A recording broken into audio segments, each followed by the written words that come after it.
Recently, I've been experimenting with Gemini to quickly create visual handouts for my students.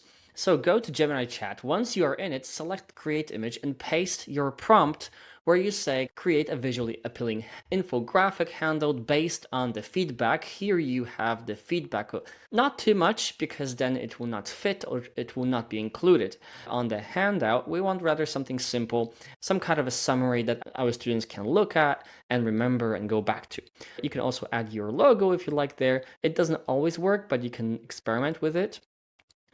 So here we go. Let's see what we've got. Of course, human in the loop as always, and you gotta check every letter, every word, because sometimes there are typos. Here we have 2 duplicates, so we'll need to ask it to edit it, correct it. All right, I think that looks pretty good. We could play around with it, asking it to remove some stuff there. What counts here is that when my student looks at them, they will be able to connect to the topics that we discussed during our lesson.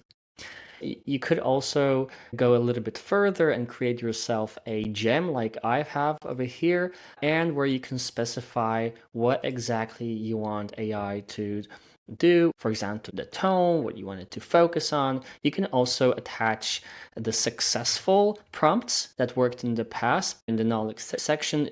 If you upload examples of infographics that you really like that were generated by Gemini, it could also work as well. So here you go, a simple hack. I hope you enjoyed it. Let me know how you use Gemini and AI in your lessons, and I hope to see you next time.